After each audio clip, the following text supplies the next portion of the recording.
Sayako, Gray. Here we are with the Absolute Show. Welcome, everybody, and welcome, Gray. What up, Gray? What up, Jim? Are you Genki this morning? No. This morning. I'm This not evening? in Japan. It's this evening. What day is it? We've been talking. We ended up talking like this morning at 8, and now we're finishing up the day. Though I'm not finishing up. I have to do a couple reviews when we are done here. But welcome to the Weird Science Absolute DC Comics show, where we have 2 books. We have been gone for a couple weeks because there were no Absolute books last week, and it was also an annuals week. So that kind of, put a damper and a lot of things. I was going to kind of jump on. Me and you both were actually talking about a bunch of different things we were going to do last week, and then we ended up doing too much other things, and we just didn't do it. So we are here, though, with the Absolute books. And we have 2 of them. Indeed, we do. We have Green Lantern and Superman.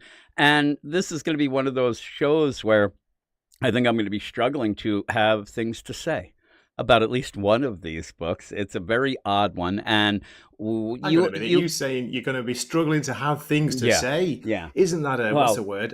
A malapropism, an oxymoron, which I used to think was a guy who wasn't so smart that had bad acne back in the day. Less of the that oxy, actually more of was the me. moron, Jim. Yeah, that's what I am. You're the oxy, I'm the moron. But it's tough, but you actually have a good perspective on it because you do not know much about Green Lantern. Green Lantern's like a blind spot for you in the reading, so I'll kind of, go with you a bit. I'm telling you, I'm going to struggle with it, but I'm going to go with you with the idea of, is it good for maybe new readers? Because sometimes these Absolute books or any sort of Elseworlds type things like this, it does rely a lot on knowing the legit stuff, quote unquote, to then see how they twist it in the other way. But maybe not these, because boy, the pacing is a little odd on some of these. The second wave of books, Flash, Martian Manhunter, and the Green Lantern, I think there is the pacing issues that we had originally with Superman. Remember, everybody was upset. Oh my God, we're on Krypton. Why are we doing all this Krypton stuff? And that was Jim. Exactly. And that was one of the big rubs of it. That's the twist of that book is Superman goes to Earth later. He's a little older. Krypton blows up later, and it kind of, changes that stuff. And how does that end up changing the whole deal? Now, when we get to Superman, because we'll talk about that second, I still can't tell you what that meant anyway, because we don't get a lot of Superman. That's one of the problems with that book. Now, he's not in it. Yeah, this issue, he's not in it at all. He's there on a screen. And I still, I think that Wonder Woman might have passed the Batman for me. I like that Wonder Woman so much. We'll see what happens when we get back to Hayden Sherman art and kind of settle in with the story. But those last 2 issues I really, really enjoyed. But I do like babies being kicked. And so I do like the Batman as well. Then there's other things. Everybody. Yeah. And I, again, just going down the lineup before we start these, Flash, I love Jeff Lemire, but that book has started slowly. I'm kind of digging it enough for what little we get. Martian Manhunter, I think it's one of those that it's going to be very divisive. You're either going to like it or love it. Like it or love it. Love it or hate it. I'm kind of in the latter at the moment, but that could change. And then this Green Lantern, which we'll start with, I just don't know. And that might be the worst thing to say about it at this point. They often say the idea, the worst deal is, being kind of, complacent about something, just kind of bored. It's not that I love it. I don't hate it. I just don't know. I get a feeling after I get done reading it of, I don't even know that it feels like I read a full story, but we'll see what you end up saying. This is issue or episode 2, The Abin Sur, written by Al Ewing, Jahnoy, Lindsay on art, color, and cover. He's a triple threat, this guy is. And Lucas Catoni on letters. Now, I say that the threat might be to my eyes, because I do not like the art in this. And I don't want to say that it's that bad, but it's not great. It's not what I would think of if you're going to have an absolute type universe of, man, you really want to wow them. You're going to get the best of the best or whatnot. I don't think Jahnoy Lindsay is that. I also don't love the Hayden Sherman art that much on the regular Wonder Woman, though I think that he does a lot better, say, on the Dark Patterns. But, all this said and done, I wasn't sure about Lindsay, Jim, on the first issue, but I've kind of warmed up to him on the second issue. I've heard a few people commenting, a good point I think they make is he's good with the facial expressions. He's good with the characters' faces. Yeah, I don't know. You got bearded. No? You get bearded Guy Gardner. It's just like looks like he's like nothing, and then he grins or kind of grits his teeth. I don't know. The whole play I like of the way this his mustache kind of twirls upwards. It does look towards fancy. His nose. Right? He's one of those mustachioed guys. If anybody's out there, and they have a thing where they're like, oh my God, Guy Gardner looks exactly like blank. There is either a manga or a comic that he looks exactly like a guy from it, and I can't get it. It's now this whole issue all week looking at it, and I'm like, this reminds me of something that I know, but I can't put my finger on it. He looks so much like somebody, but you end up, and maybe it's Gray. That's who he looks like. But we've got Righteous Lot in the chat, Jim, saying, was it me or was Green Lantern a fast read this week? Yeah, it was fast. Yeah. Well, it was again, a fast read. It was. And when you get done it's not even just that it was fast, but when you get done I just feel like you didn't get a lot of substance. Not that it's empty calories, but you think you're going to get this big meal and you just get a couple appetizers. It's just weird. I think it's a lot of build-up. It's a lot of setting the stage. It's a lot of like atmosphere, tension, that kind of thing. It's a dark book as well. It's a dark comic, isn't it? Yeah. So what ends up happening, though, in this book is the first issue, you end up having Abin Sur come down in this big Green Lantern symbol, spaceship. He comes out. There's a big bubble around town. You did end up, they say it again in this. Again, a lot of this is repeat. It's a weird play because you have now where Joe Mullins goes and finds Hal and then basically says, holy crap, how about what just happened? And they even talk about it. There's not really any sort of time frame going, but it can't be more than a day. It feels like a day or two. And it's almost like, man, can you believe what happened yesterday? Man, I couldn't believe it. What were you looking at? Oh, I was looking at Abin Sur. Really? Because I was looking at the crowd. And it ends up being a real weird play. Like the idea of they're telling each other what happened. They were both there. And that's where she's glowing green. She's got green like energy, or almost like lightning flashing all around her. She's got a ring on. We see here. Yeah. She has that going. Hal has the black hand. Now at the end of the issue, as well, Jim, just in case we can't see it. Oh, really. The black hand. This black hand. Right I want to ask you though, and ask everybody. At the end of the second issue, do we know how he got really say, okay, I understand how he got the black hand, or how Joe Mullins now is glowing and cracking in green? Because I don't think we do. So after 2 issues, and this issue being a recap of, oh, can you believe what just happened? And Phil, it doesn't really progress the story much. It doesn't much at all. You do fill in some blanks where it looks like Guy Gardner, either, we hardly knew ye, or you think that he got zapped away. Maybe it wasn't exactly him being killed, that he zapped. And if it's zapped anywhere, it'd probably be to the ship.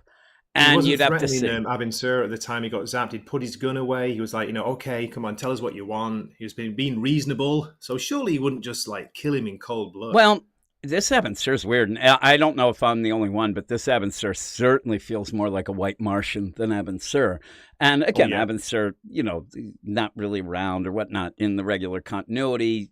Everybody kind of knows the Abin Sur stuff, but the idea of it here, he feels like a white Martian. And the weird play is he ends up, because he's there, everybody's gathered around. And then that's where Joe Mullins is yelling at that guy, come on, guy, put your gun down. This is an alien. We don't know what's going on. I like the one point when they're like, we don't know what they're capable of. And Joe goes, what they're capable of, there's a spaceship up there. I'm like, I don't think that answers the question.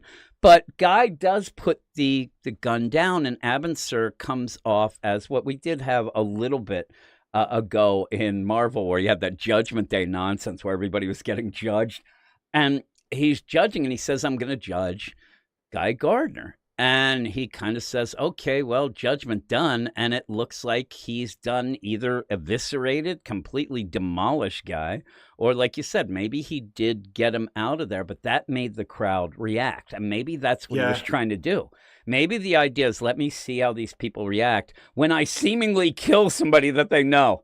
the sheriff of the town. In that, too, you have Roy, which you would assume it's Roy Harper. He gets his hand taken off, which that's kind of a classic thing. Hats off to Roy Harper, Jim. Yeah, really hands off to Roy Harper is what ends up happening. So, you know, he's going there. And I've been listening to a lot of Zeppelin. I kind of skip hats off to Roy Harper. But when that goes on, Guy Gardner has been judged. Judge is in progress. Judgment at Be Without Fear. Now, it did feel like if he's judging people to not have fear, Guy didn't seem to be that fearful at that point, right? He seems to be stepping up. He's protecting the people. Exactly. And then he puts the gun. So we'll have to see what's going on. But again, okay. That's where you do have Hal, though. Like, hey, Joe, were you looking at the crowd? No, I was looking at Guy. What about the crowd? Well, I'll tell you. There was some awe, religious awe, even shock and fear. Oh, my goodness, it was crazy. They weren't even breathing. I'm like, all right, that's fine. But what's going on? Once Guy gets hit, they freak out. And they would. Everybody's screaming and yelling. Oh, my God, what's happening? What's happening? And, yeah, then everybody's opening fire. And when you open fire, it looks like when you do attack Abin Sur, he is now going to kill you. Now, I'll go with your theory a bit because of everybody else, including this poor girl. Was it Rita?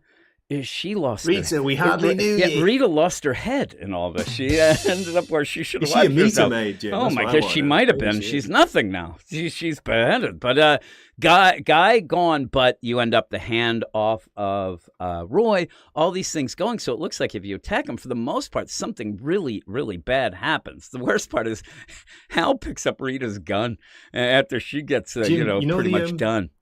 Double page, like where you've got this crazy action scene. We see Rita getting shot, and then Roy Harper losing his hand. This reminds me so much of a manga, and I can't think which one it is. It looks, the style, the way it's drawn, the action. It does have a manga-esque feel. You're right. It does end up having a bit of a manga. I think some people are liking it, but some people are not liking it because of that. Yeah, I'm not.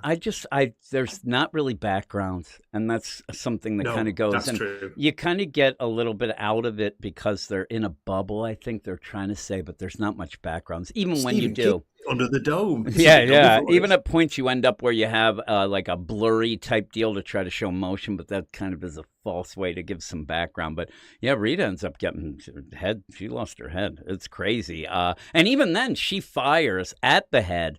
And then it ends up he takes the head. Maybe that's one of the plays, too, as he goes, even though it looks like Roy just lets loose on the head and the chest, but his hand goes off. And they're trying, you have Joe Mullein and John, they're trying to, get him to stop bleeding. Hal doesn't know what to do. And even when he's talking, like he goes, I didn't know what I was doing. It seemed like a thing to do to go and threaten this thing. Well, kind of, yeah, but kind of no. Like, whatever you want to say. I don't think anybody's sitting there saying, man, Hal, what were you thinking picking up that gun and pointing it at him? Because, the thing is attacking everybody.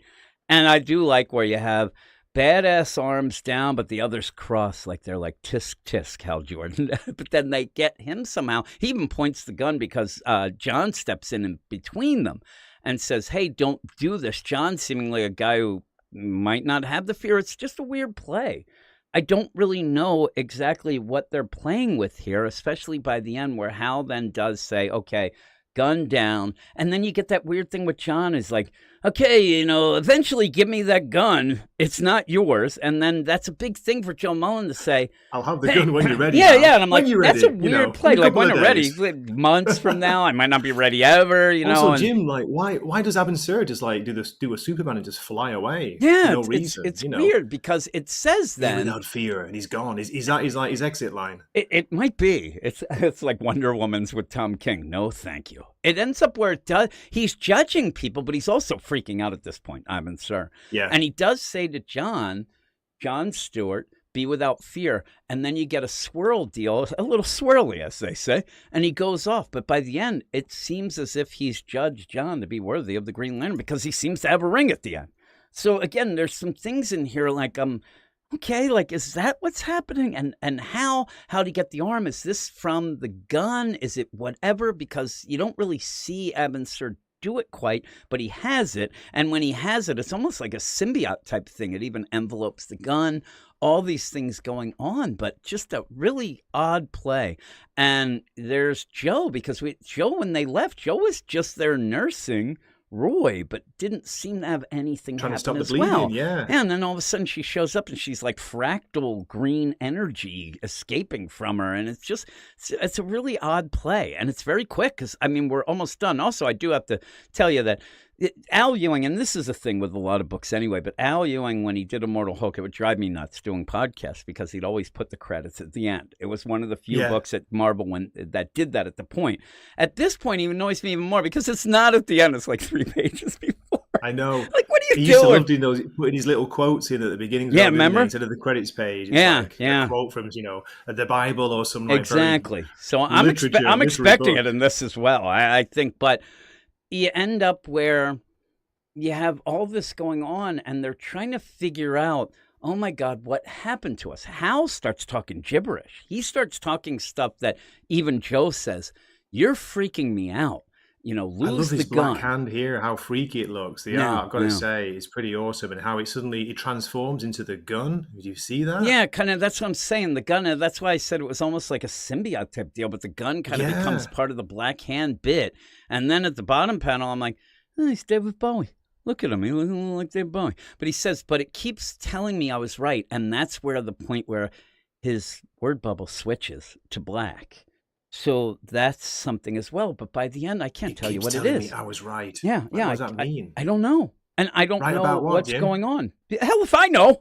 I'm telling you that what I need to be right is write some of this damn stuff and give us a progression. But it is only 2 issues in. He's keeping it mysterious, isn't he? He's not revealing everything. I think it's deliberate. Well, it has to be deliberate, unless he's making it up as he goes along and he doesn't know what's happening. I hope that's not the case. But the problem, I get mystery, but I also get that we're in a new universe and you kind of want to at least know what your characters are doing. One of the problems I had with the Superman, still actually the one problem I have with it, because I do like it each issue a little more and more, but we're not getting enough Superman.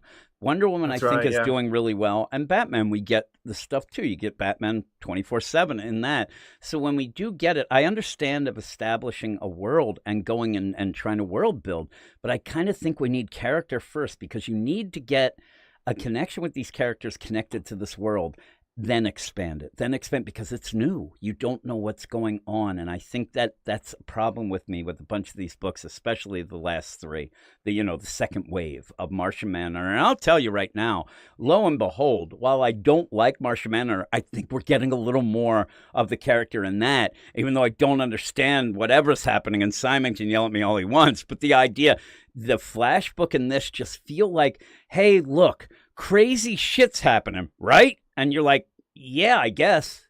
And one of the things, too. Are you along for the ride or not? That's all they're asking, basically. And I don't know that I can say that I'm along for the ride. But it's only 2 issues, if Jim. I'm in. It is 2.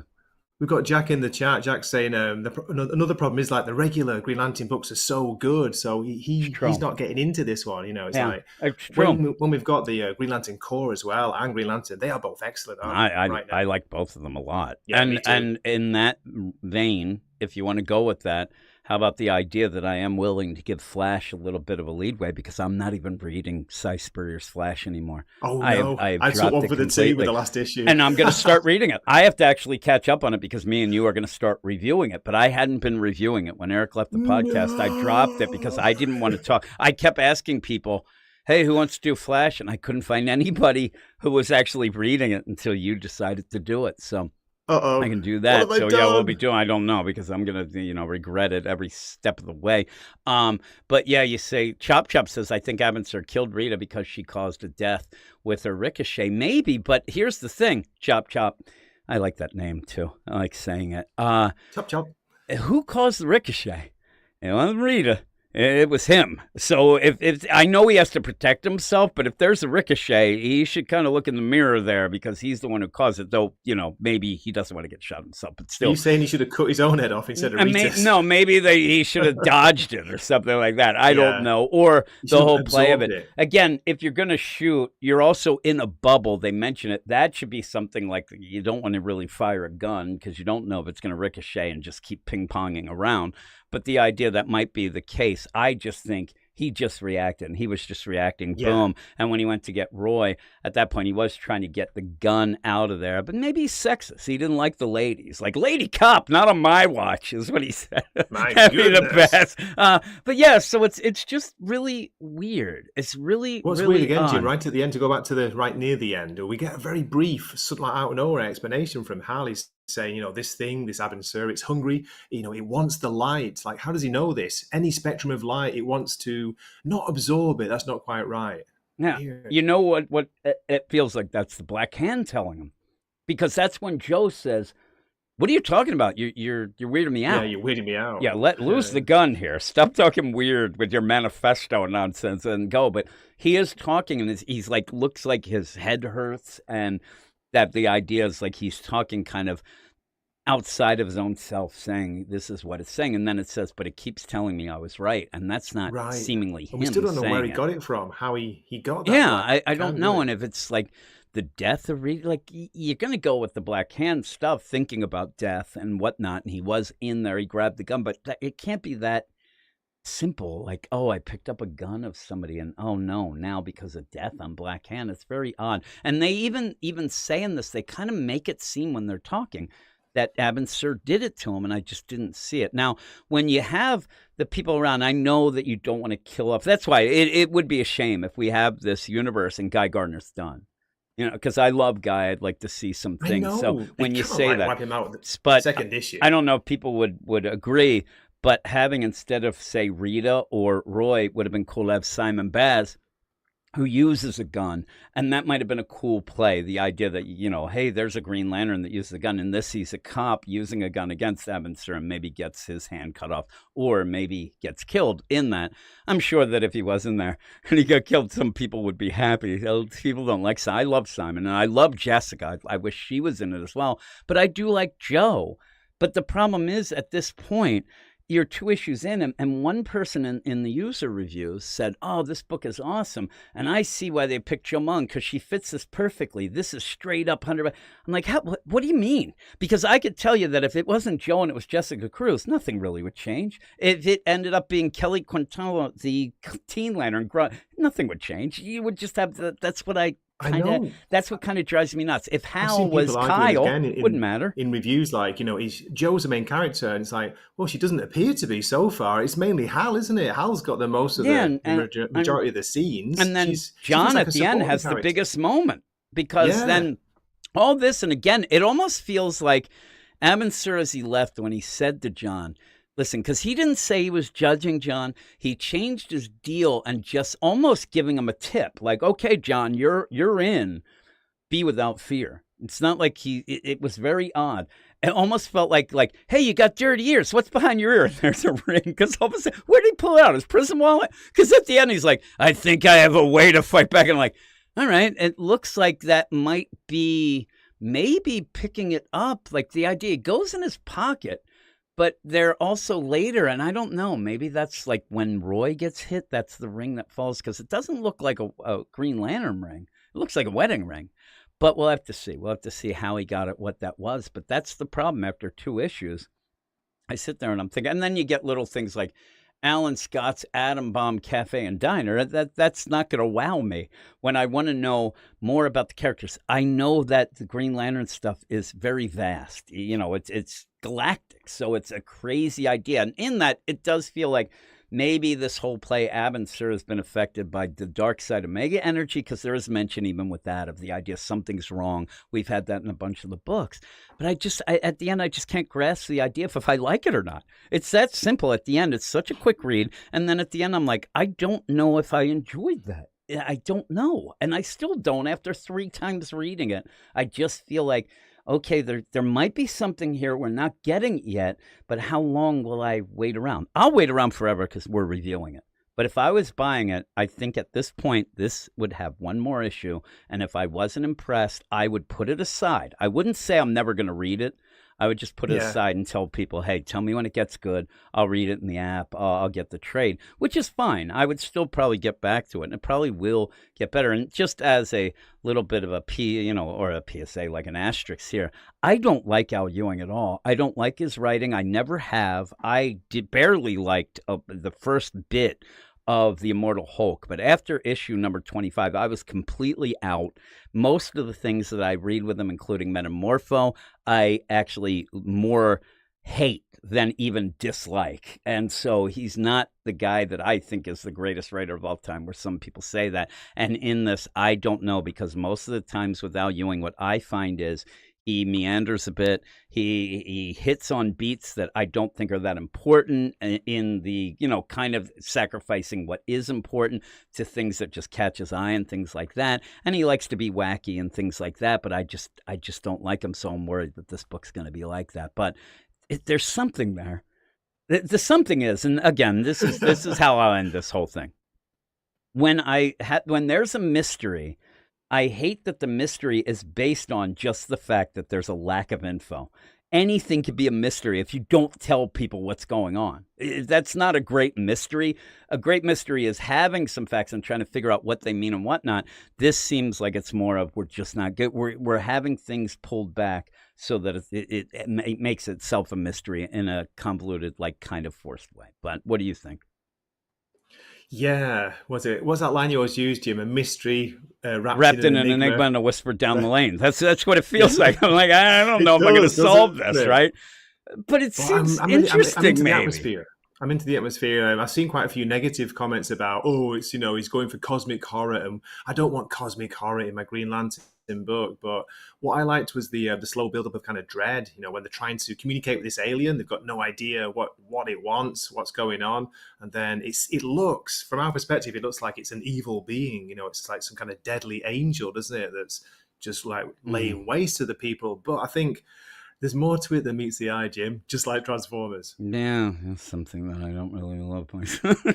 I like their lovely read. I'm just looking at. I've got into the art as well. The second book, I wasn't sure the first issue, but I've kind of he's won me over. Apart from the dodgy, blurry CG backgrounds. Yeah. Jack says I just could not get into the Absolute Green Lantern. Part of the problem for me, though, is that the regular Green Lantern books are so good, like you said, and I agree with that. And and Comic Muscle said, I'll give Absolute Green Lantern and Flash a read, but I was waiting for trades. And I think a lot, this is the thing too, where me and Wes this week got in an argument about the Superman, Absolute Superman, that we'll do next, and the idea of sales and things. And you're going to have some books, sales are going to, as more go, but I think that these last three, I think a lot of people will read and trade because you're already reading three others maybe, and then when these come out, they just start slow. So we'll have to see, but I'm still willing to, see what happens, and hopefully it does pick up. Gabe wasn't impressed, Jim, with this. He gave it out of all the scores on Comic Book Roundup, his is the lowest. Do you want to know his score? Of the Green Lantern? I'm guessing that it's going to be something like a 6.5. Oh, you're close. What is it? Close. 5.8. Okay. I'm not that low. I'm I'm a little higher. It's not my favorite, but what would you give it a score? I'm a 7.5 for this. Okay. You're a lot higher than me, then. I'm a 6.8. I could even be a 6.9, dude. But I just need a little more. Fear Monarch says the first 12 to 15 issues of Immortal Hulk are pretty good. Even everything else was fighting against everything that made that cool. And I agree. And says, now that I think about it, Immortal Hulk started doing the same thing. That's my problem. It was Al Ewing. I just don't like him that much as a writer. He's not for me, I guess. But you end up, Jack Halsey says, if you want cosmic horror, Green Lantern, you can read Grant Morrison's run. The Green Lantern, that book was garbage, and I like Grant Morrison. That book, oh my God, I couldn't. Me too. That's what I'm saying. These days, unfortunately, modern Grant Morrison, he's a shadow of his former self. Yes, Jim. He is a bald ass shadow. We ended up shadow. me and Reggie ended up reviewing all those, including that Black Stars or Dark Stars, whatever that little mini between was, and then you get the volume 2, and boy, that was just not good. The Black Star, that mini was actually a lot better, I thought, than the main. Yeah, that actually, we did like that a little better, but then we went back to volume 2, and I was like, I don't even know. Scope of it. I'm telling you, that was a book that I would read 3 times, and I knew less each time I read it. It was so wacky. I'm with Garb Jones in the chat. He's saying, like, I don't know anything about Green Lantern. I'm the same, mate. I'm kind of pretty new to the character. I don't know. So maybe that's why it's working better for me, as someone who's new maybe, book. maybe The main is it title is a working? lot better. The main book's a lot Is it better, working better, or is It it is that? so far. It's or, only 2 issues. Or is it that you're like, I don't really know? Like, I think that maybe if you don't know about the Green Lantern and read this, I think that you're going to give it a little bit of a leadway because you don't know if you're missing something or not because you don't know. So you're like, okay, I'll see what happens. But if you do, it just, again, it is only 2 issues. That's the problem. It's a problem with reviewing stuff each time it comes out. You have to give it some time. But when you're reviewing it for the issue itself, it just ends up where, boy, Brandon says you got to lower it. I'm still intrigued. This isn't like when I was yelling about like a Martian Manhunter, things like that. My initial thing was to give it a 6, only because I think there's something there. I just don't know what it is. And so I get really, it's a weird, again, it's one of those books. I don't really know again how to score it because of the fact that I think that there's something there, but it's not. So should I go and take it back? It's just a wacky book. I just don't get it. And then you end up, Fear Monarch says, when is the Green Lantern from Grant Morrison showing up in the Reading Morrison show? It's never showing up. That's not, I already went through it. One day, Fear, one day. I went through that already. You could go listen to the reviews. They're on the podcast back in the day. Cool. You can certainly listen to that nonsense. Reggie would just laugh. Let him know, Jim, we just recorded Animal Man 23 and 24. So yeah. We did record it, right? They're in the pipe studio. In the pipe. Yeah, so the pipeline. The best is if you do go back and search out the Green Lantern reviews, you'll realize that Eric started doing it with us. He bailed. He's like, this book is ridiculous. He stopped reviewing it. He took off. Me and Reggie were doing it, and all it was Reggie laughing at me, screaming and yelling because I didn't know what was going on. But yeah, and Jody LaFlame says, I didn't even like Grant's action run in New 52. He's just not the same. That action run was bad. It really was. And one of the things, Jody, is Grant Morrison didn't want to tell the people doing the Superman book what he was going to be doing in Action Comics, which was happening before. And it completely screwed up that whole deal. It was a mess. It was a mess, but what's he like? Grant, what are you doing? Yeah. So, and it's Brandon said it is only 2 issues, but they're both rotten. I'm telling you, I want to give it some sort of benefit and say there is a mystery, but he might be right. I'm gonna have to give it a 5.5. I'll go down. I'm telling you, going down. How dare you, Jim? The thing is, though, is that feels wrong too because I kind of don't like it, but I don't hate it. I'm just in this like weird. We should have a new score. I mean, really, the FU5 with Sammy Hagar, that was a score that didn't mean anything except that we really didn't like the book, but we wanted to finagle it so people that don't know think we're being more positive. There was a play. It was the craziest thing back in the day. But also, I said, like, if something about the book just really pisses you off, well, it is that. Say, but actually, you to the writer. Actually, where's Sammy? You want to know the original concept of the FU5 with Sammy? The original concept was, I said at one point that I think the worst kind of book is a 5. The idea that you have a 5 that means it was nothing. You didn't hate it. You didn't care about it. You had no emotion. Like I said, it's apathy. And I said, when we keep giving it was some book, I can't remember. And it was just every time we reviewed it, me, Eric, and Reggie all gave it 5s. We said, oh, there's nothing here, 5. So I said, screw it. It doesn't feel like we're giving it enough of a oomph to go against a book that you don't understand what's going on or it doesn't have anything going. So FU5. I'm gonna have to go with Brandon again. He's here. He's like the damn score police on me.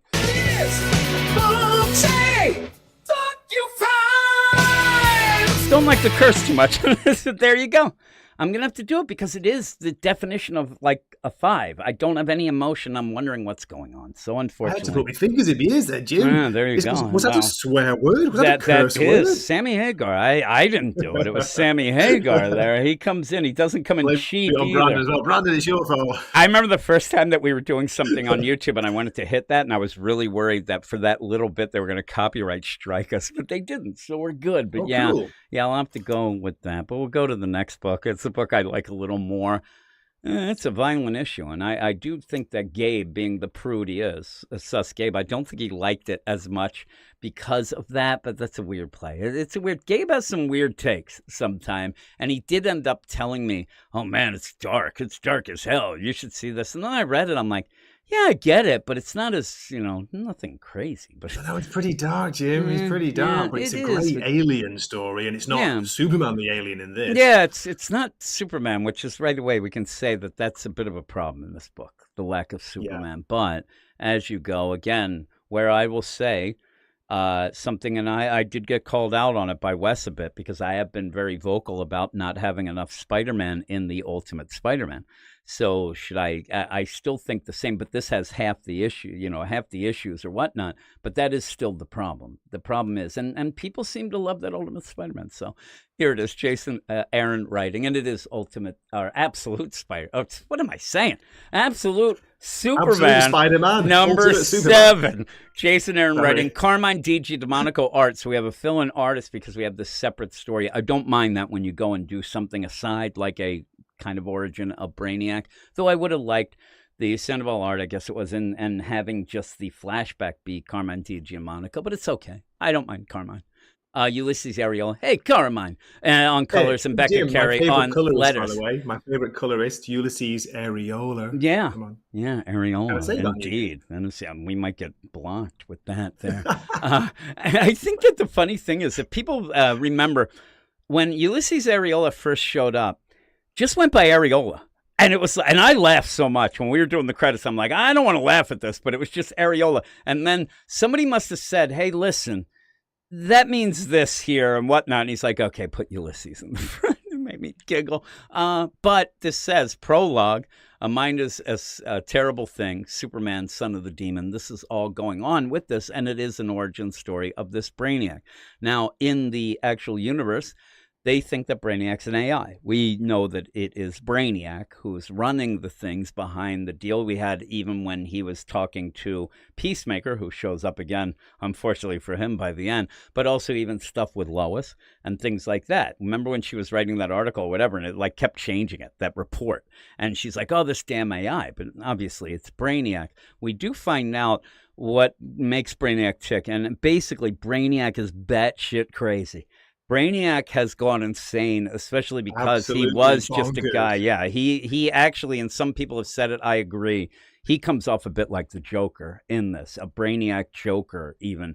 And it looks a bit like it, doesn't it, with a stretched grin there. And so you start out in the Omega Men, who we still don't know exactly, but the Resistance, they're coming in, they have the Omega symbol on there, and it's kind of a cool play because the Omega Men being a thing, but then you also have to wrap around the idea that these worlds, this universe is, affected by the Omega energy of the dark side. So it makes it like a little twist even for that. But they come in and they are trying to get the computer banks. They don't think, I think they're going after a guy. We got to find that Brainiac. They are going to shut down the banks, the computer banks that run this AI that they think runs everything. They are not aware of what they're going up against. Yeah. And even then, you are a Japanese AI. You're okay, but you're still a little crazy. But in that, they even say, all of a sudden, Brainiac starts talking to them.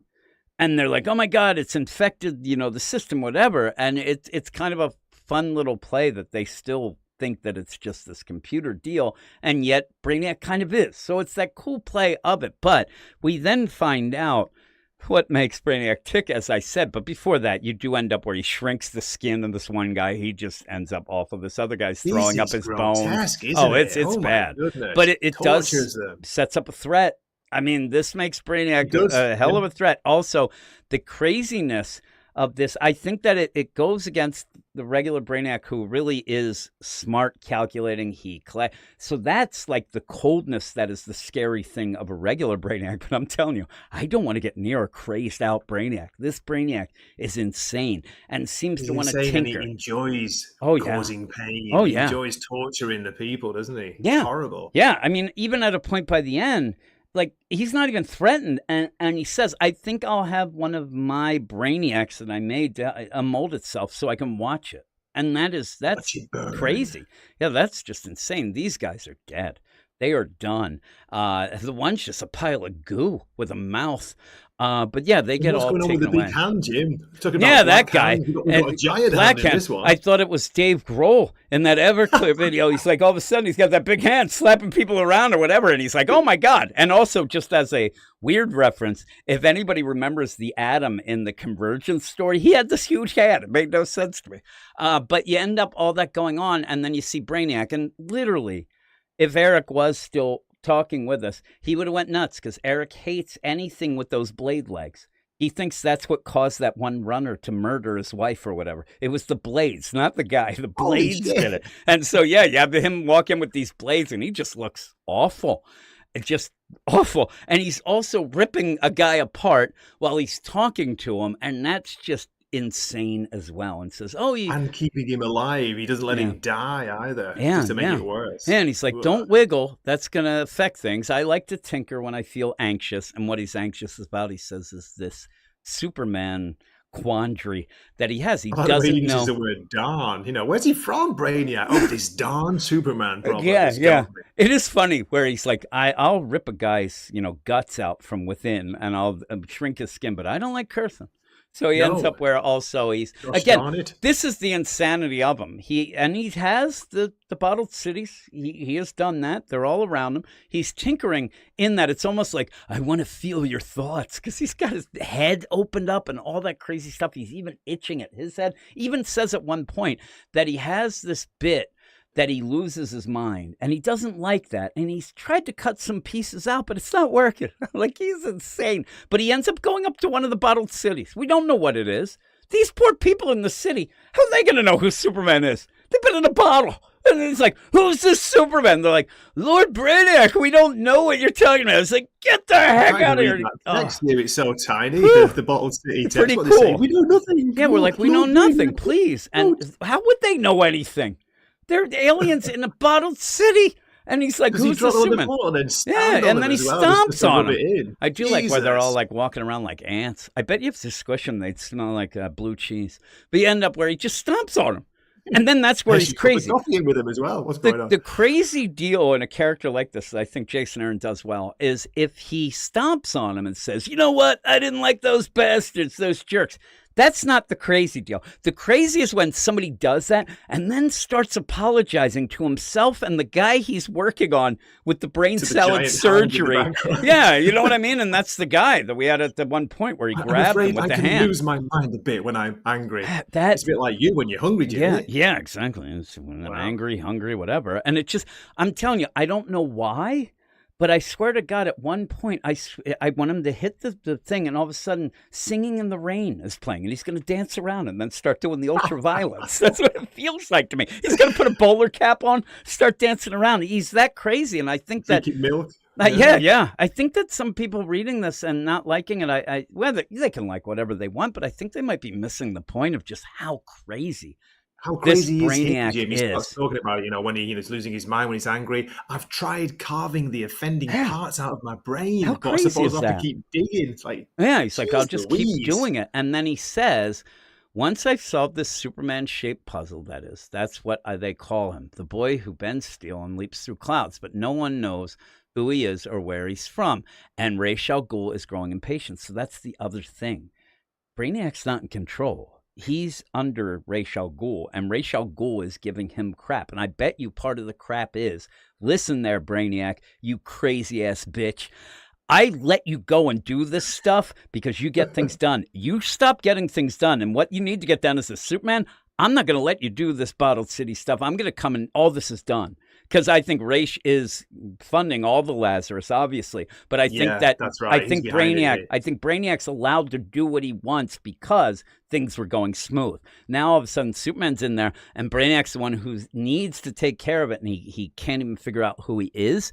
And I think that Ra's is tightening the screws, saying you better do this or you're done. I'm not going to give you the time or money. Isn't it? Again, how powerful this? Of course, he's crazy, but how powerful this Brainiac clearly is, and yet he's serving Ra's as our goal. And weird. I think that Ra's might be taking advantage of the play that inherently the Brainiac's kind of made to serve. I mean, and that's where we get that. That's where we get the deal. We then go on to find out, don't we?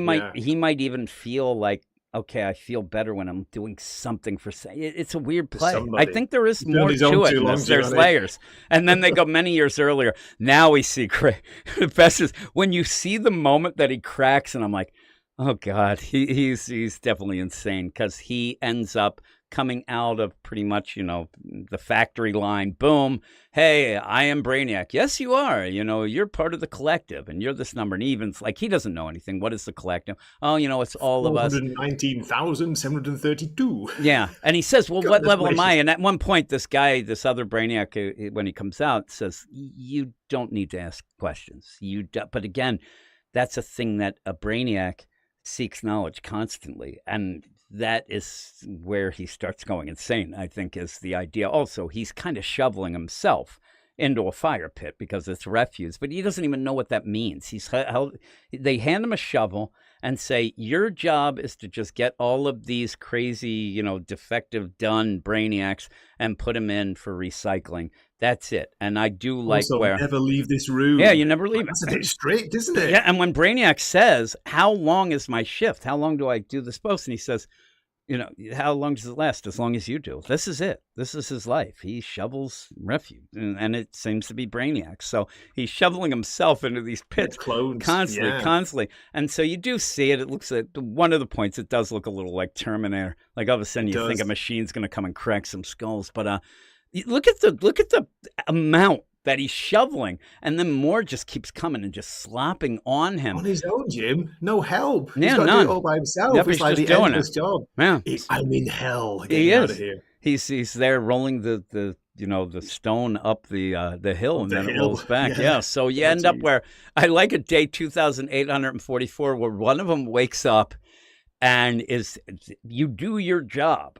It reminds me a bit, I don't know if anybody, it reminds me a bit of Punchbot, a bit how these Brainiacs are, but just batshit crazy version, because they have one job they're supposed to do, and yet they want to do more.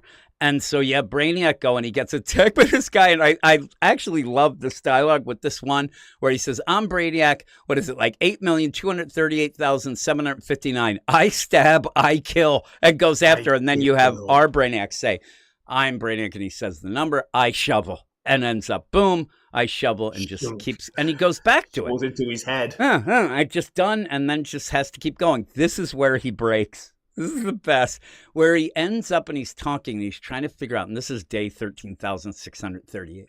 And he says, thank you for agreeing to see me. And you're thinking, oh man, the council, this guy from the beginning who said, yeah, you don't have to worry about that. Maybe he could get a promotion. You find out then, as he's saying, he has just gotten a bunch of these dead and disconnected Brainiacs and kind of propped them up with sticks. Yeah. And the best is that he says, oh, am I refuse? Huh, yes, I see. That's an interesting perspective.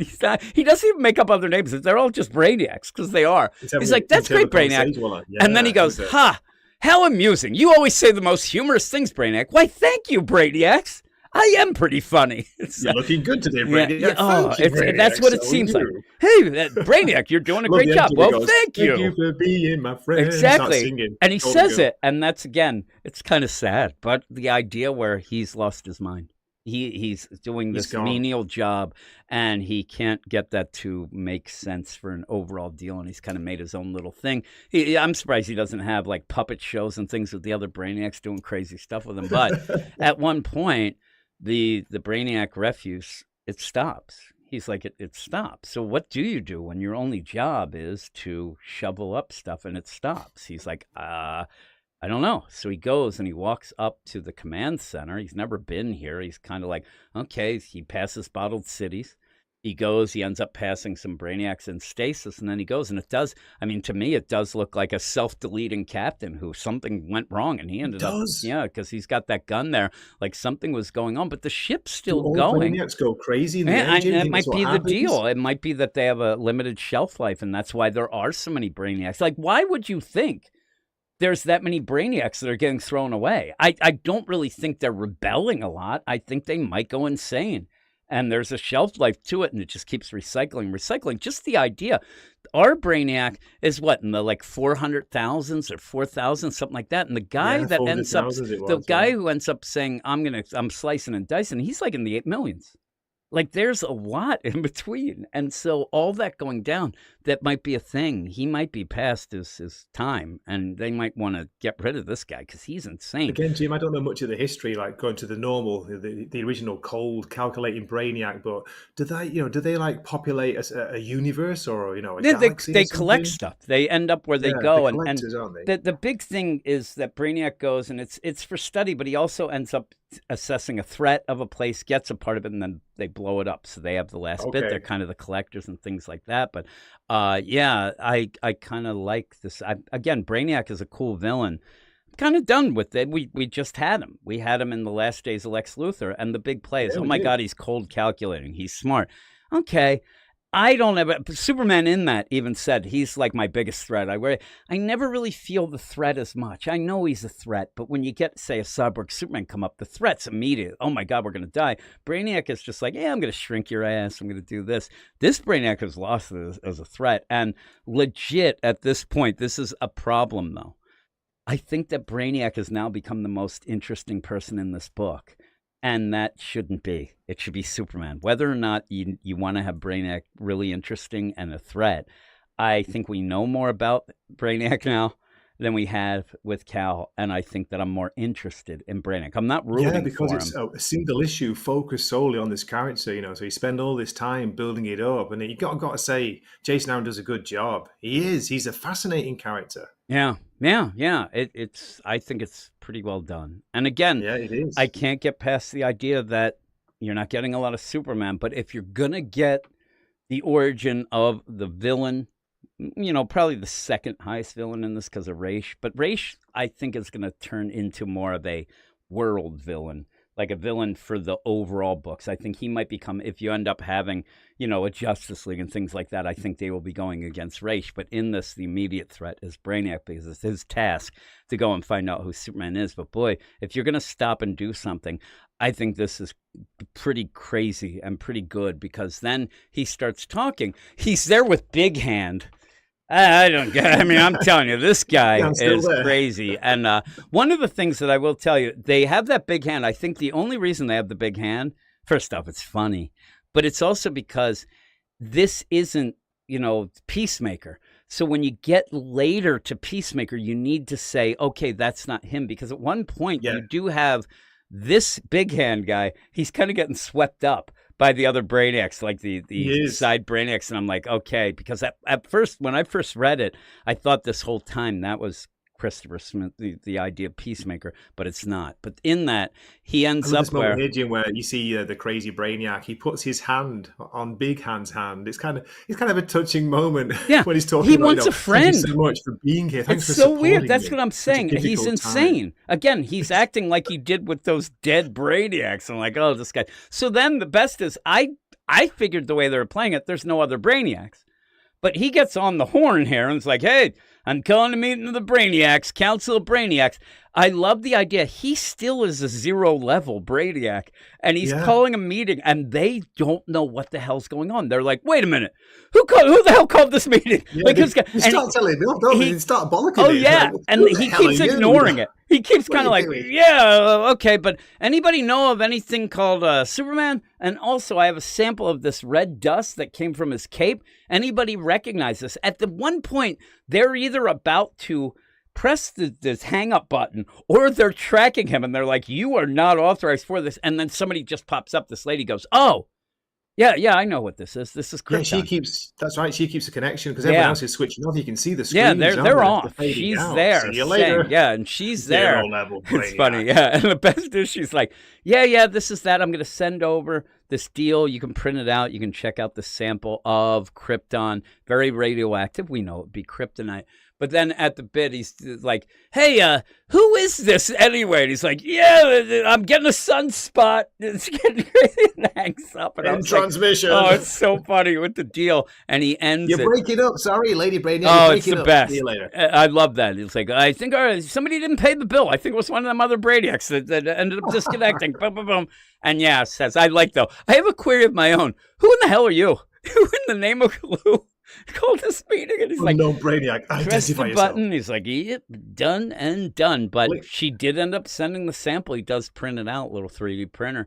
And again, talking Gave him the to answer he was looking for, talking very to important. this guy, and then ends up saying, I mean, this poor guy, his brain is in a jar kind of thing, where then he has all of these actually, it doesn't even look like a brain. It looks like a chicken. Looks like a raw chicken, but he ends up where all these wires go again. And he goes, you're a good listener, but now if you'll excuse me, and completely destroys everything with this guy. He's done. And you see the guy sweeping up afterwards. And that's his goes all Kylo Ren on him. He does. Yeah, he does. Smashing up the consoles. So crazy. I'm like, that poor guy with the big hand, all he was doing was being a friend. And so the other Brainiacs that he's made to kind of do what he normally would do, I think he gets off on that. Come in, the one guy has to like pick up the shards of that bottled city, all those dead little people, and then the other one has to get big hand. And then he says later, I'll have one of these guys. At the same time, he's been like 3D printing, hasn't he? Yeah, he's getting the kryptonite, so it's there. See it there. And yeah, it looks crazy. Also, he's got a big cod piece. I don't know how he goes to the bathroom, but he's there. There's no skull on it, no, those crazy blades. Actually, it probably like just opens up some weird way.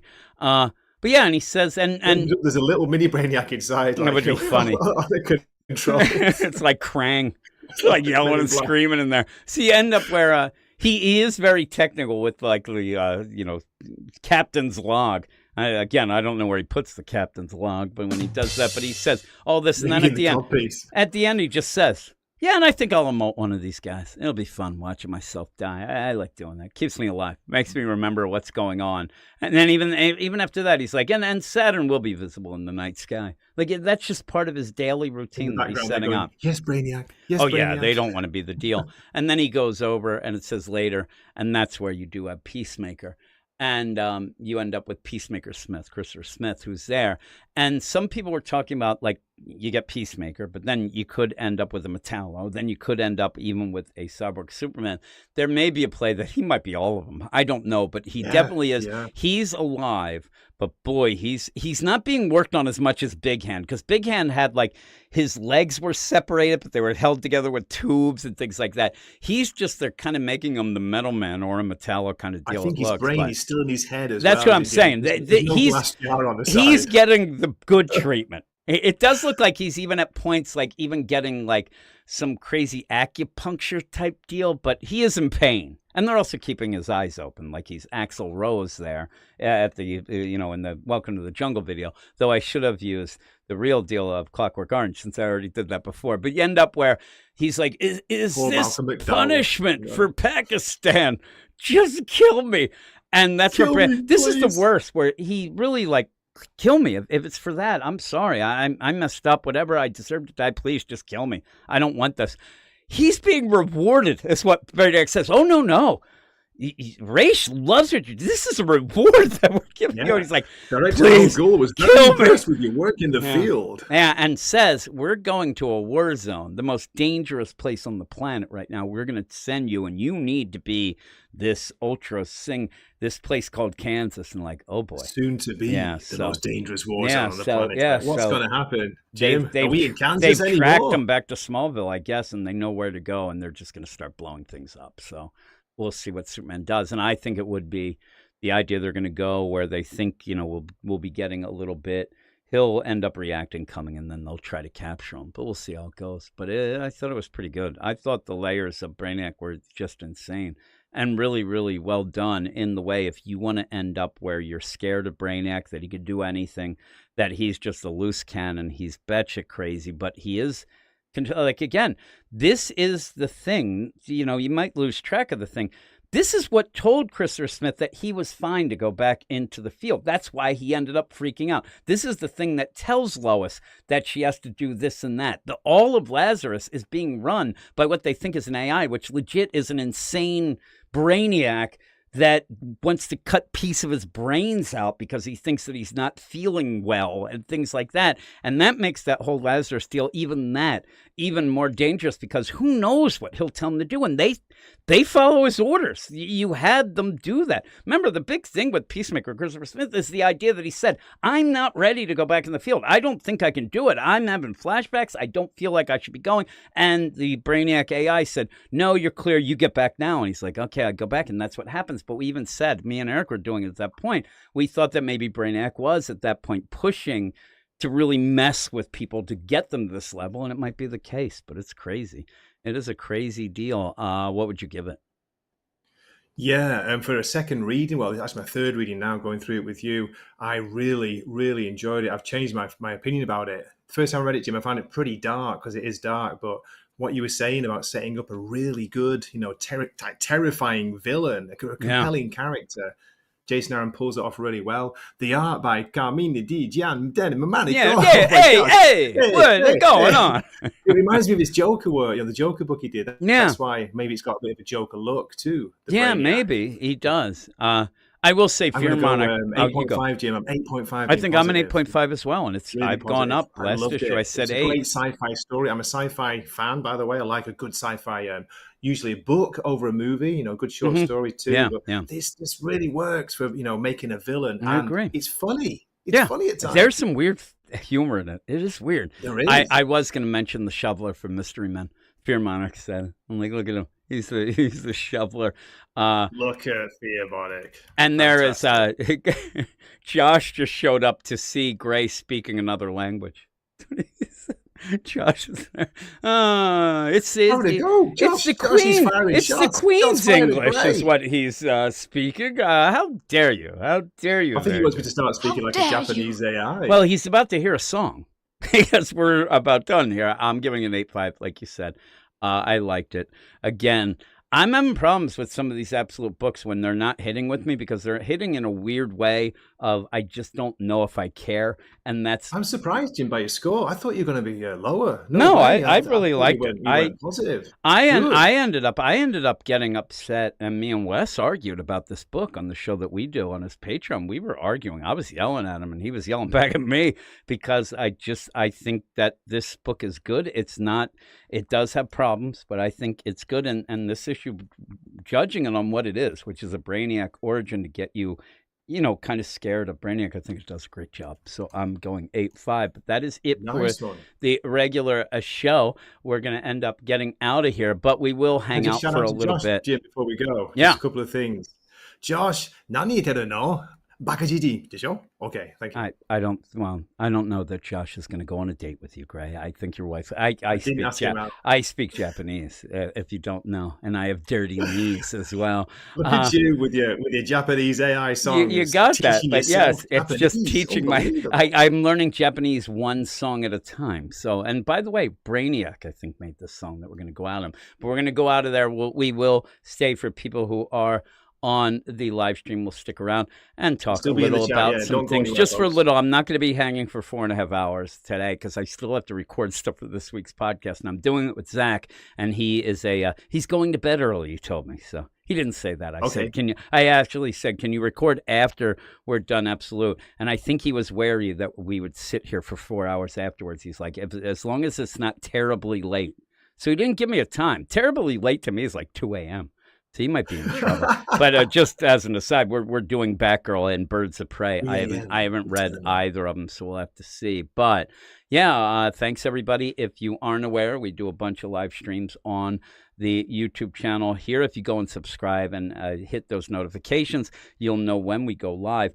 We have our Absolute show every Friday night. We have a Sunday morning comics talk show. We have a Sunday night best of. All these are live streams, and we have a preview show on Monday, and then maybe popping in and out throughout the week with reviews and things like that, which I haven't really been doing. I actually really like the live stream. So with that, though, we're going to get out of here. We'll have Gray AI taking us out with the song, but we will hang out if you're in the live chat. So thanks, everybody, and we'll talk to you later.「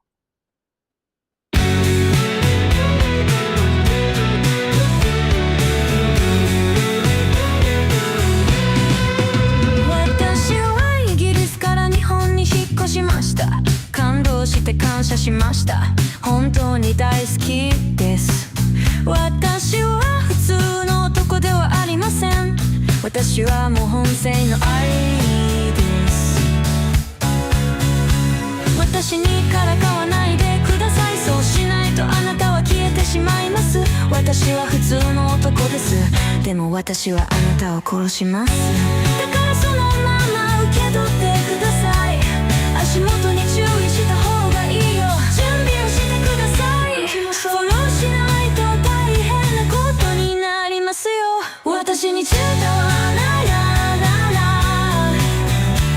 私はあなたを殺します。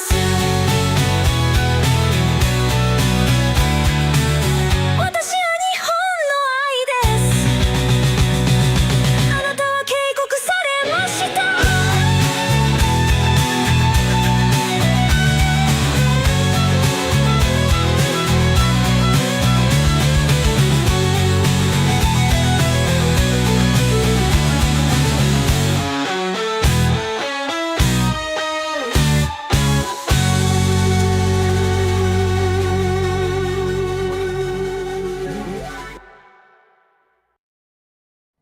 And there you go. There you go. I actually have a Gasha Dekoru song, a theme song for the villain in Resurrection Man that I made this I was week. listening to a little bit. Yeah, Yeah, it was yeah, at that work, so I one. couldn't play it loud. But I was like, oh, this sounds good. Yeah, I ended up, we were doing it right before we started. Simon got on with me, and I ended up like, oh, I need like 3 minutes. And we did I made this song really quick. It's goofy. Has a grunge feel to it, that one.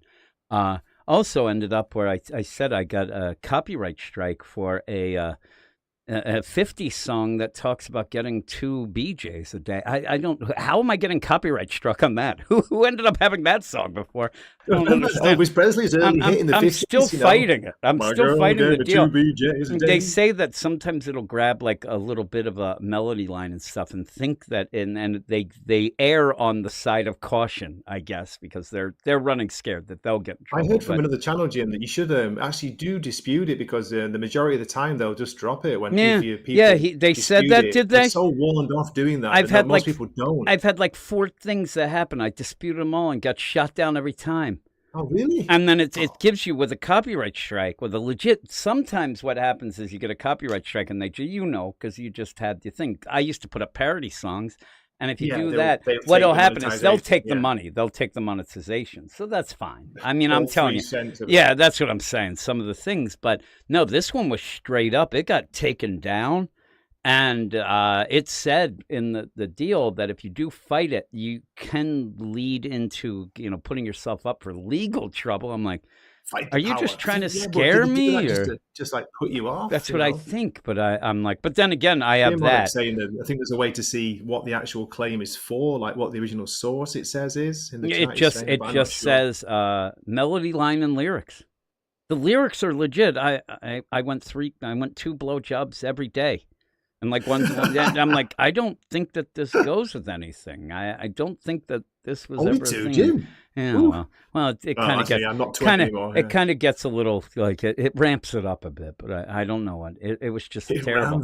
But with that, I've realized that for the most part, if you're a dirty song person out there, here's a little advice. You really have to watch the thumbnails. It's not really the lyrics as much. You can't really talk about like really over the top stuff. There's certain words that will flag it, but for the most part, it's the thumbnails. And I'm at the moment, I have a community strike once again, so I'm on this little like probation warning deal. Have you been a naughty boy? No, and it's because this thumbnail. I've showed everybody the thumbnail. There's nothing wrong with it. It's a lady's face, and somehow they got it weird that they think it's something else. I appealed it. I got denied, and I don't know how. It's a lady's face. There's nothing about it. And in the strike deal that I got, it says it's from the thumbnail picture, and I just don't get it. I don't get it. It's ridiculous. And the song was a banger. It would have done so good, but it's banned for life. Emphasis on the bang. It was a banger, like Jenny said. But yeah, it's really this is like the worst. But yeah, I'm going to be doing some more reviews. I'm almost done the regular show this week. It's probably going to be it's not a lot of books. This was a weird week too, because we had the annuals week last week. And kind of, but I'm not in tune with this week. If you would have asked me even yesterday, what books are there that came out this week, I wouldn't have been able to tell you all of them. I'm behind or I'm a little I'm so off this behind week. as well, Jim. But Yeah, there's a it's been lot of crazy busy. there's a lot of books at DC this week that end up being kind of like, they're not my favorites, like an Adam Project that I don't really think of a lot. Secret Six, which was Secret odd. Six. I thought that was supposed to be the best book of the week, according to some people. That's on our Patreon spotlight. If people are interested, if you go to the Patreon, we have that spotlight each week. The 2 books picked by the badasses of the Get Fresh crew. And it was Resurrection Man and Secret Six. I'll tell you, one of those I really liked. One of them I really didn't. And we ended up, me and Brad talked about Secret Six. And basically, if you're not read, because I don't think a lot of people are reading it, I don't know what Nicole Maines is doing in that book, because what she seems to be doing is try to make John the most unlikable, insufferable character that you've ever witnessed. I thought you were enjoying it earlier. Oh, on. no. Saying, like, she's doing okay, I think Nicole Maines is okay. I think that she's actually better than people give credit for, but I think she needs help. And I do think that what is happening in this, she's gone on interviews and said, the editorial's leaving me alone. That's a problem. And not the problem in what normal people say, oh, man, yeah, because then she goes off the rails with this, that, or the other thing, right? That's Leah Williams. But I think that Nicole Maines doesn't quite, she hasn't done it long enough. So she doesn't know the pacing. No. I think that she has a real big problem in this issue, especially of the idea between dialogue and action and really spelling out what's going on. By the end, I didn't even know what was going on in the book. And things are happening that I don't understand, referencing stuff like Leviathan. That nonsense. And like, it's really, when you're referencing things into your book and everything is something people hated. Yeah, nonsense. Like it's Checkmate, which who knows what's going on with Checkmate, because Event Leviathan threw it apart, but then it showed up in the Clune Red's Wonder Woman in a weird way. You have that. Then you end up, everything's absolute power. Dreamer ends up getting powers out the wazoo whenever she wants it. It doesn't make sense. In this too, they say, we can't end up causing any sort of, we don't want the attention on us. And then out of nowhere, you end up having Dreamer do a Jean-Claude Van Damme flying kick in high heels. I'm like, Jesus Christ, this woman could do anything. And so, you have that. Lady Shiva. Yeah. I could get it with Lady Shiva. Like, I'll do that. I'll be doing that. I'll be reading that next once we're done here. But yeah, it's good. like, Good origin story. Yeah, I want to ask you, did you read The Last Two-Face? It finished, didn't it, issue 6? Yeah, I have to read that. I have to do it tomorrow. We'll be doing that. It's a great cover, though. Fantastic cover. I hate that series.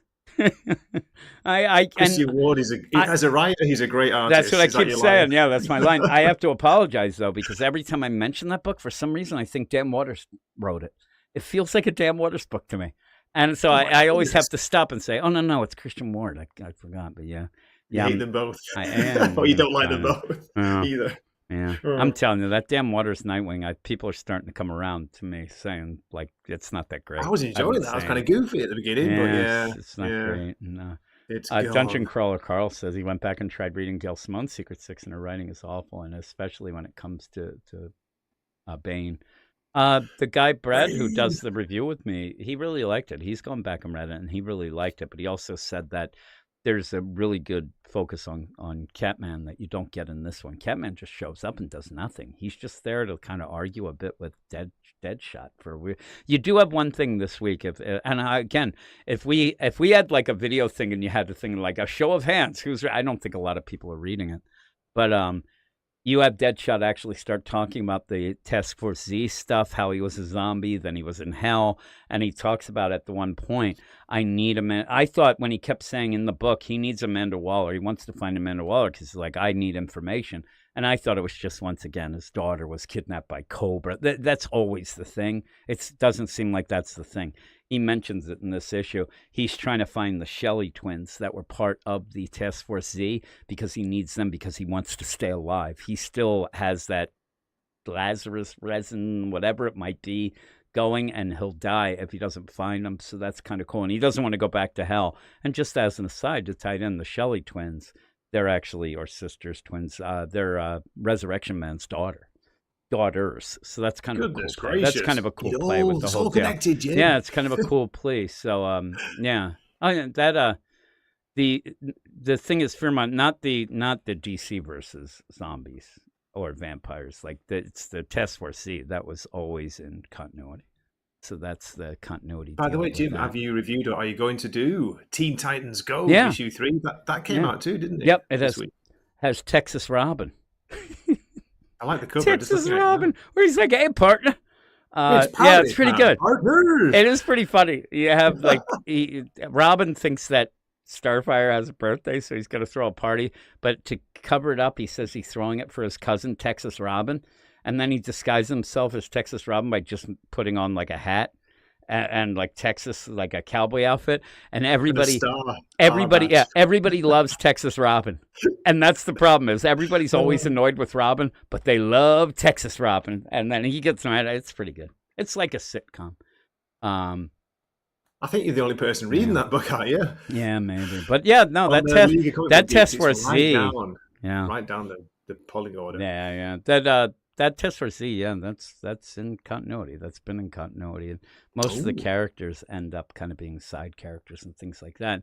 Most of the time, I just thought they were, because remember in that book, they said if you get a lot of Lazarus resin, then you just become regular again. And I thought they just You got to be careful where you put that resin, Jim. That's what I've heard. Yeah, really. You don't want to put it where your prison wallet is. But yeah. So with that, I do have to kind of cut it earlier than we usually do. Got to get things ready for later. I'm hopefully doing a solo, solo. Yeah? You're welcome to join a solo I live stream might. later. Just doing a bit of comic book news. I've got a bit of an exclusive, Jim. Not massive, but exclusive. Look at Mark Millar's new issue of Hook. Oh yeah, new Hook that's cool. Out. I told some people in the Slack a bit of drop news, and Wes and me were talking about it too. But yeah, it's the idea there'll be a Punisher book at Marvel, supposedly. I don't know. It might have been announced today. I'm not sure, but supposedly a Ben Percy. It's weird. I always do that. I always get those too, but it's a Ben Percy. What's it called?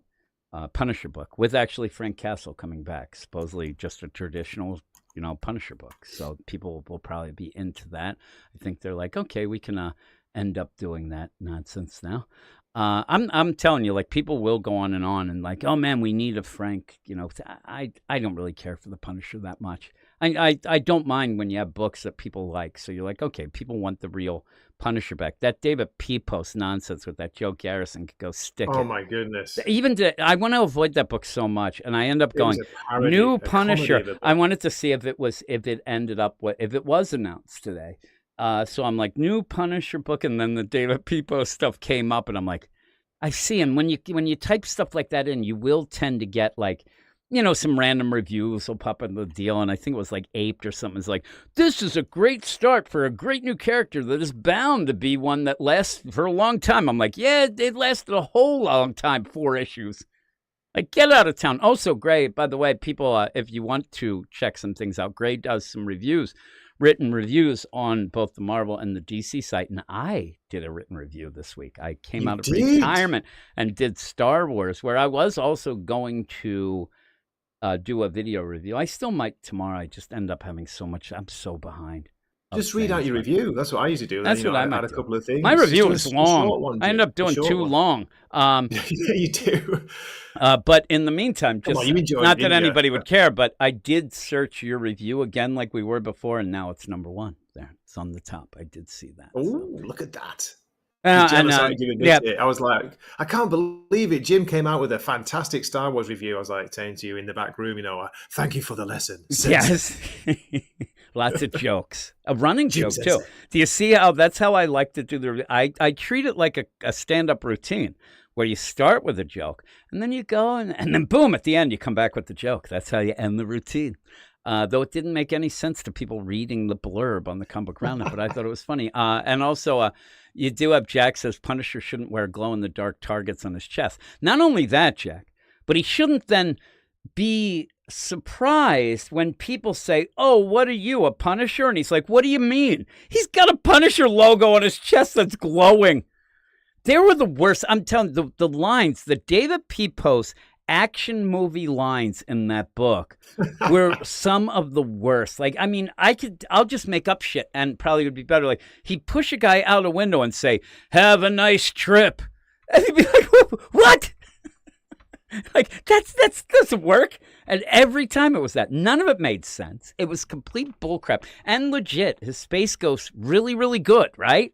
That Punisher made me not read that Space Ghost for a couple issues. I didn't really like the first issue, but I was. You started off reading that Space Ghost angry. You were No, angry. I was, because I still needed. I only had 4 issues to lash out at him for that Punisher. I needed more. I needed like an extra 2 non-issues to review so that I could still tell him how much it stunk. It was that bad. It was so bad. You know what I'd like to see, Jim, and we have kind of had it recently with that Nick Fury, but I'd like to see Punisher like back in, Vietnam, that kind of do a period piece. Yeah, that was pretty good. Yeah. I think that'd be cool. Yeah, when we had that Get We've done Fury before, was but- pretty cool. That was actually yeah. pretty cool. And yeah, Didn't Brandon wrap up very well. Brandon It should said have been a 12 it issue, was but- one-liners like out of Commando. Yeah, if Commando was slow.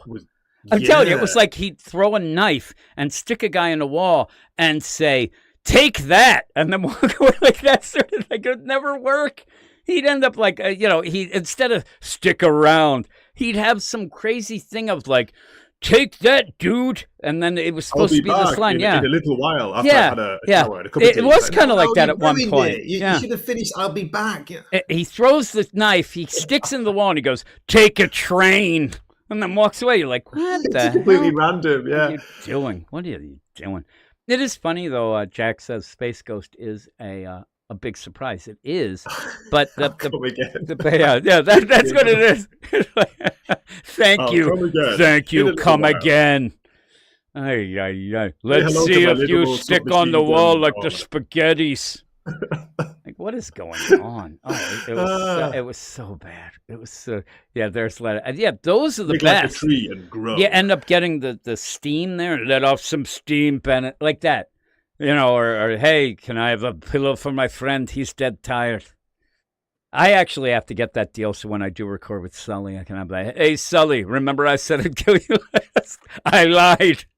See, those are great. And then the idea that I had, and even back in the day, the people ended up like, I like Arnold and these, big things, but Running Man, it took it to an extreme level that I'm like, no, it took it to the perfect level. Every kill had the one-liner. Awesome. Hey, Christmas tree. Like, They're supposed to doing a remake of that, Jim. Really? At the moment, there's quite a lot of talk about it. Who would they have? Who would you have? Would you have remember who's Ryan directing, but- Seacrest as the Richard Dawson character, maybe? Or like Simon Cowell? I don't know who you'd get for that character now, because Richard Who would you Dawson have was as great. the Fleetwood Mac guy? What's he called? Mick Fleetwood. Oh yeah, Mick Fleetwood. Who would you have as Dweezil Zappa? You know who you'd have for Dweezil Zappa? Dweezil Zappa. Actually, boom. Dweezil Zappa now plays the Fleetwood deal, and then you get like a Nick Jonas as the Dweezil Zappa. Oh, it's And it supposed to be works directed by Edgar Wright. Like oh, really? Shaun of the Dead yeah, and all that's crazy. those movies. Yeah, I like it. And maybe it'll be too. See, the funny thing about it was that it was funny with the one-liners, but I'm not so sure Arnold thought it was funny. Glenn Powell as Ben Richards. Glenn Powell from Top Gun 2 Maverick. Okay, I don't know who the hell Twisters. that is. Is it good? Is he good? He's good looking. I'll say that. There you go. Very That's all you charismatic. need. Bit Yeah. like you, Jim. Yeah, there's the worst line of the last couple weeks, or ever. E.T. Go Hell. Joe Kelly sucks, right? Me and Gray end up, if you listen to the Marvel podcast, it's me and Gray. I don't know that me and Matt are going to end up doing any other books, because I took a look at that Fantastic Four fanfare. I didn't realize it was an anthology. I don't like those, but I do actually have another person, so we might add some other books starting next week. But me and Gray ended up doing Amazing Spider-Man. Not great. Gray, you liked it more than I did, though, right? He's gone on. He's muted it because I think he's embarrassed. But No, actually, I did enjoy it, but I'm kind of embarrassed why I enjoyed it. I was starting to feel things for Itsy Bitsy, Jim. Yeah, Itsy What's going Bitsy. on there? That's Jesus. weird. Itsy Bitsy. Again, you have Horny two. clones. You have two Can't resist characters. One you can keep in the shadows. The other one you reveal. He ends up keeping Itsy Bitsy in the shadows a little. Then the big reveal seems to be Itsy Bitsy. It's all whacked out. Like the Hobgoblin would be the deal. He wrote it, that book. But that Superman or that Spider-Man Godzilla might have been the worst. That might have been the worst, one of the worst books I've ever read. That Besides, was a crime against comic books. whew, that, and in 1 week, and actually reviewing blow it out. in one Get it day. out. One day, I reviewed both The Question All Along the Watchtower and that Spider-Man Godzilla. It's the worst day of my life. the worst ever. And I've had a lot of bad days. So, yeah. Zeb, yeah, that's the funny thing is Brandon says Zeb Wells started good. Now, here's the thing. The initial start, actually, I did like his Beyond stuff. That kind of was that inner deal. I liked that stuff enough.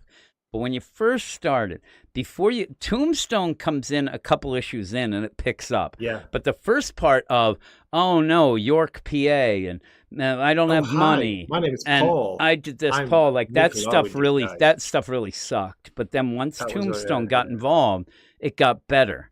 It did get better with Tombstone. And I do remember the issue because you had a couple issues, and then Jason had a theory because Spider-Man actually seemed to become himself again, like he didn't when he was in the Spider-Man outfit. If you remember, it was him on top of a deal where you ended up having White Rabbit and that Kareem right away in that, and they mess up like some job that they're doing or we whatever. should have followed the White Rabbit, Jim, and we would have been okay. Yeah, I like White Rabbit, and I kind of like that Kareem where he had that crazy target like etched into his head. That guy, I think that was weird.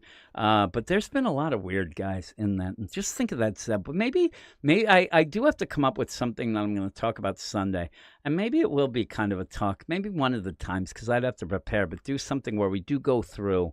Kind of like, oh, here's what Zeb Wells' run was. And whether or not, was it good or bad? I know it was bad, but the idea of how bad, because once we get to the dark web stuff, holy crap. God. I remember I lost my mind. I lost my mind when we're there, and it's like The Cody flying- was it the Ziegler. mailboxes? It's the mailboxes and that freaking sandwich.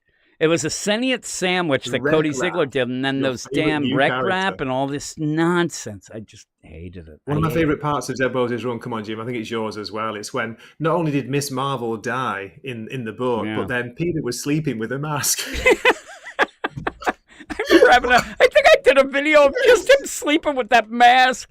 I'm like, that is the most dodgy is screwed up that? thing. It's so bad. He didn't even know More her. sus than He's gay. laying there. It's like his blankie.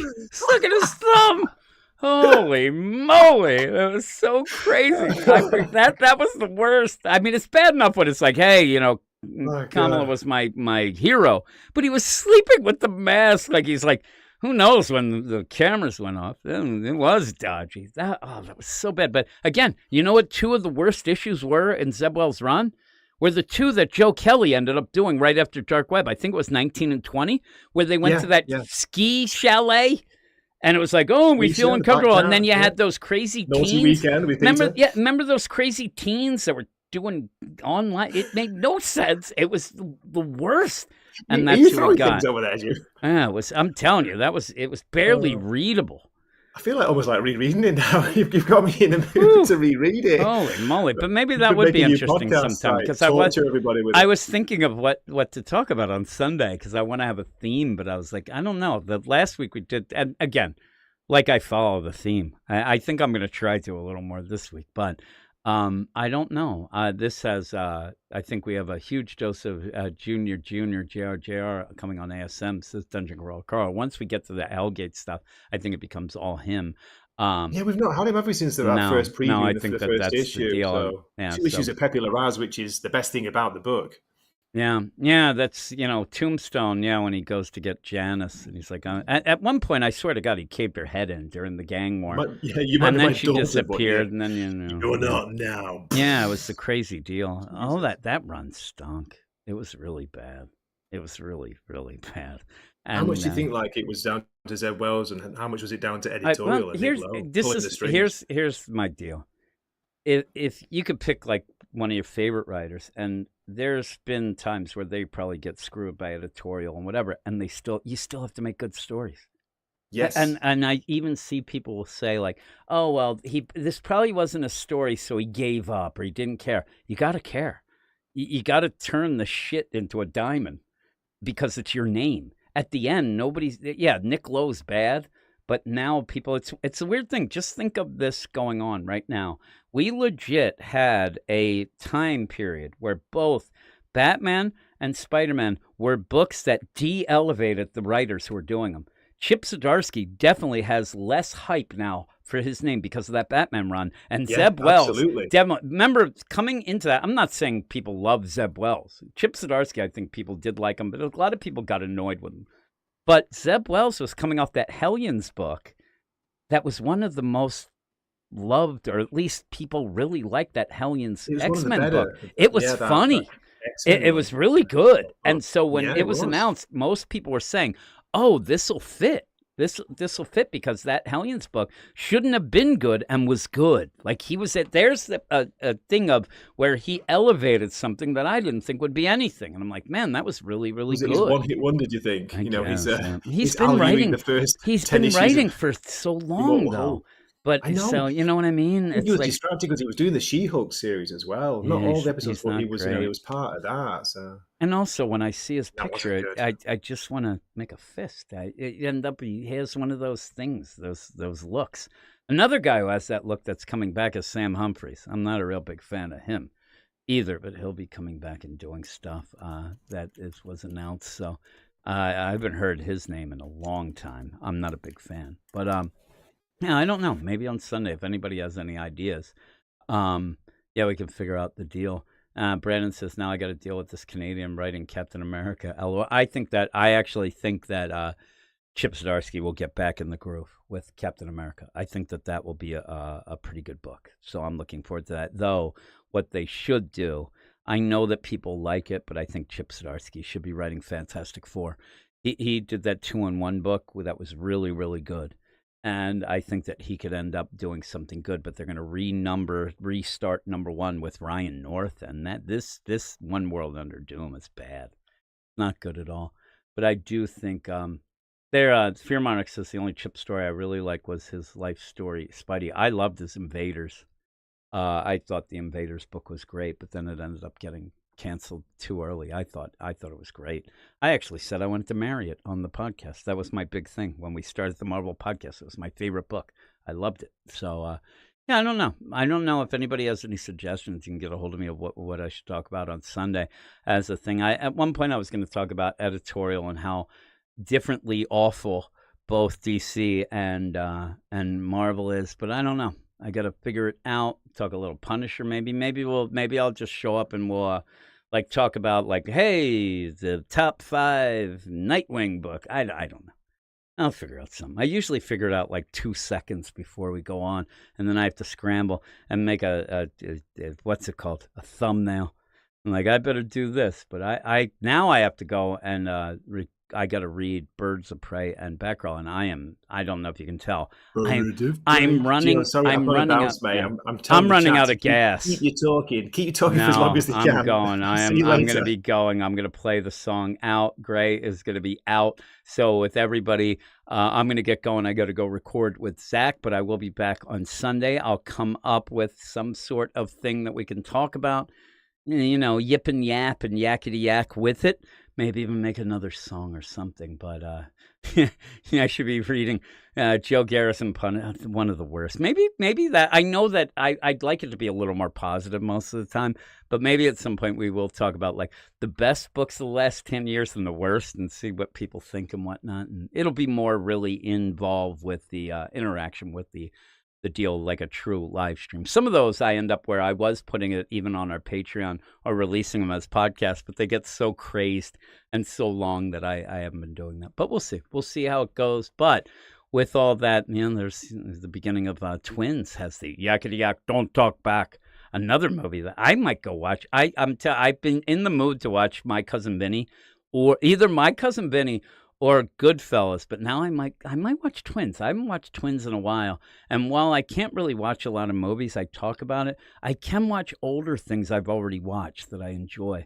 But right now I'm being fancy, and I'm watching the BBC documentary from, I think, 1972, World at War. You know, it's narrated by Sir Laurence Olivier. He has some weird pronunciations for some things in it, though. It cracks me up. But with all that, I'm going to get going, and yeah, Birds of Prey. I got to read that nonsense. But I'm going to get out of here. I'm going to play a Resurrection Man because Gasha Dekoru is the villain, who I think is a great villain already. And again, that's on our Patreon spotlight. So if you're not on our Patreon, I just want to give the shout out that you should check out Resurrection Man. It's really, really good. I'm not a huge Ram V fan, so that is more of a recommendation than what normally it would be, because I tend, and legit, this issue I read it first. I read it through the first time, and I didn't quite like it. It's very narration heavy. But then I started thinking about it and thinking about, like, put the narration aside and just think about what happened. Then reread it to talk with Drunk Simon on our Patreon Spotlight. And lo and behold, when we were talking about it, I loved it. I thought it was great. This might be my favorite. It's not, an in-continuity deal. It's Black Label. So it's probably my favorite of those Black Label out-of-continuity stuff, and goes right under my favorite books, which are Batman and Robin and the what's it called there? The Green Lantern Corps, actually, and then Green Lantern. All those kind of go. And maybe if you are somebody who's listened to a lot of our things in the past, maybe we'll do the Do or Die pull list on Sunday that will go through our favorite deal. I'll explain the rules when we get there, or I'll say it now if people are, interested. What you do is you have $25. You have to get your monthly pull list. It's tough because books have increased in price or whatnot, but we've been doing this for over 10 years. So when we started, books were $2.99 and you could get more. And then people did say, well, why don't you raise it? I think it's cool. And when the books are really good, it's one of those plays. It's almost like the litmus test for the whole bit, that you end up where you have $25 and you have to pick your monthly pull for both DC and Marvel. We'll do if we do it. And what happens is, if books are going well, it really hurts because you're like, I want to get these books, but I went over the $25. So what do I take away? But then you get the opposite, where $25 doesn't seem like much. But then you get like a Marvel where you can't even get to $25. And it's a pretty cool way of kind of getting a general idea of if you are liking books, what books and all that. So maybe we'll do that. Maybe we'll play along. So if you're out there listening now and you think you're going to turn it up on Sunday, just keep that in mind. Think of what books you do for Marvel, DC, maybe even Indie. We could just go through the whole thing of what would be your pull list if you only had $25 for each of the companies each month. So it is, but that's the thing. Dungeon Crawler Carl said, and people had said, oh man, you should. The fun of it is that it could be impossible.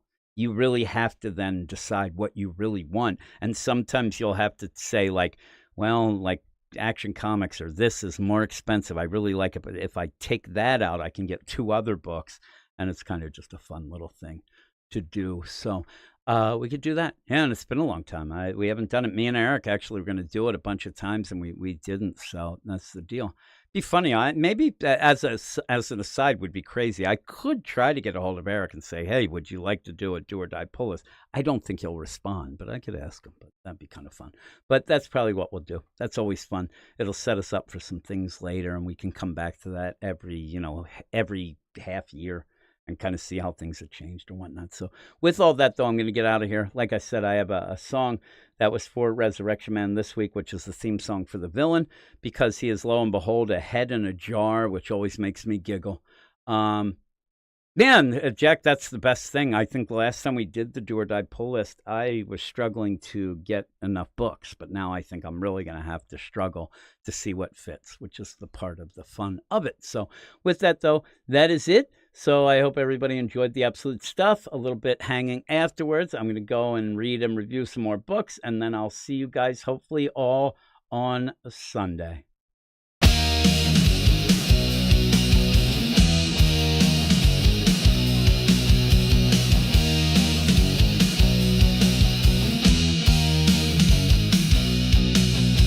Is anybody truly dead? If you have a jar with his head,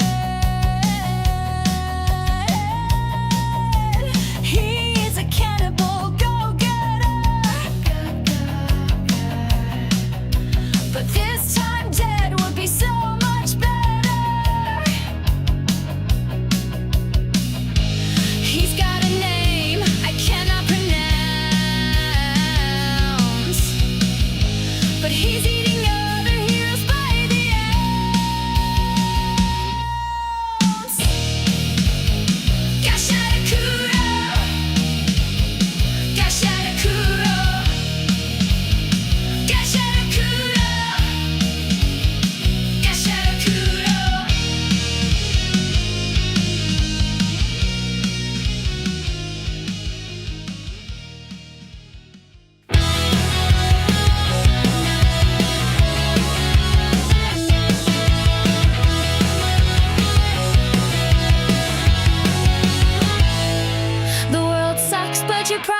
heard that by now. And every song I write makes it all seem worse somehow. But if I write something happy, they'll just say I'm selling out. So I'll just be miserable and I'll just scream and shout. But deep inside there's a little girl who's trying